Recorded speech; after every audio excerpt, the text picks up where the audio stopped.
चषकाचे अध्यक्ष प्रतापराव दिघावकर यांनी भाजपमध्ये काही दिवसांपूर्वी उपमुख्यमंत्री देवेंद्र फडणवीस आणि भाजप प्रदेशाध्यक्ष चंद्रशेखर बावनकुळे यांच्या उपस्थितीत प्रवेश केला।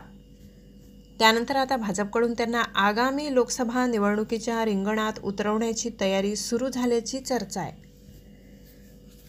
यावेळी प्रतापराव दिघावकर हे भरघोस मतांनी निवडून येणार असून त्यांची भावी कारकीर्द ही धुळे लोकसभा मतदारसंघाचा सोनेरी आलेख उंचावत मतदारसंघातील नागरिकांच्या अडीअडचणी लवकर सुटणार असल्याचा अभिप्राय नागरिकांनी दिलाय।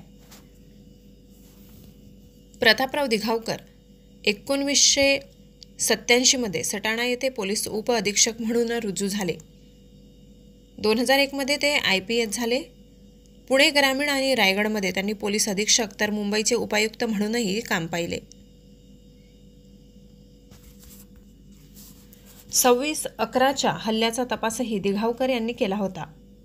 पोलीस महानिरीक्षकपदी बढती मिळाल्यानंतर त्यांची नाशिक परिक्षेत्रात नियुक्ती झाली। या काळात त्यांनी शेतकऱ्यांसाठी केलेले काम विशेष गाजले। नाशिक परिक्षेत्रात नाशिक, नगर, धुळे, नंदुरबार, जळगाव हे जिल्हे येतात। या भागात शेतकऱ्यांच्या बांधावर जाऊन शेतमाल खरेदी करणारे व्यापारी येतात। माल घेऊन जातात, मात्र नंतर शेतकऱ्यांचे पैसे बुडवतात।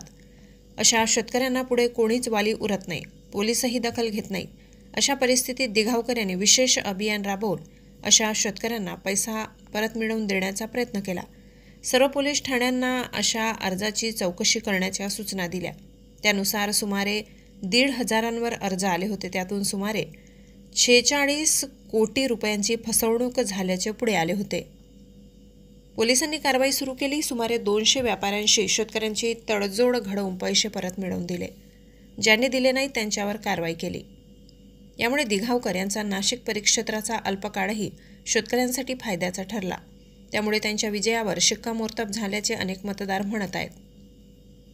दिघावकर यांच्यासारखा खासदार लाभल्यास शेतकरी, कष्टकरी व सामान्य माणसाला न्याय मिळेल, तसेच परिसराचा कायापालट होईल अशी अपेक्षा मतदारांना असल्यामुळे भारतीय जनता पक्षाने प्रतापराव दिघावकर यांचा विचार केला असल्याचे बोलले जात आहे।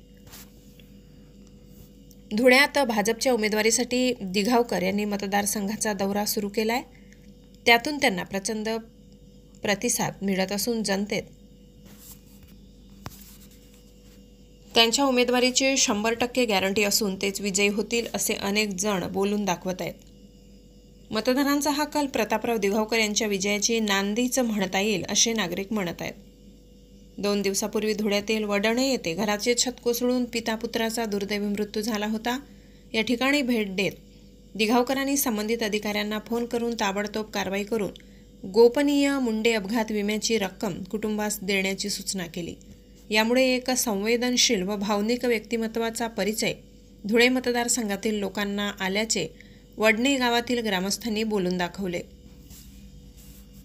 पंतप्रधान नरेंद्र मोदी यांच्या नेतृत्वात देश वेगाने प्रगती करत आहे। दिघावकरांनी कोणतीही अपेक्षा न ठेवता भाजप प्रवेश केलाय। त्यांचा निस्वार्थी आणि सेवावृत्ती स्वभाव हा धुळे लोकसभा मतदारसंघातील जनतेला न्याय मिळवून देईल असे एका ज्येष्ठ नागरिकांनी म्हटले।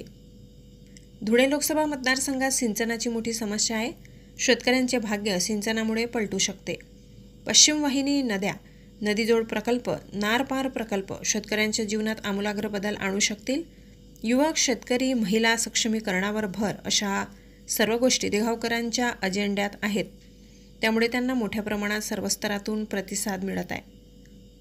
प्रतापराव दिघावकर हे स्वतः एका सामान्य शेतकरी कुटुंबातून आलेले असल्यामुळे त्यांनी ग्रामीण भागातील समस्या जवळून पाहिल्या आहेत। विदेशात संधी मिळाली तेव्हा शेतकऱ्यांच्या समस्या मांडल्या आहेत। राज्य शासनाने अनेक पुरस्कारांनी सन्मानित केलाय। वृत्तसंकलन विभाग, गर्जना न्यूज।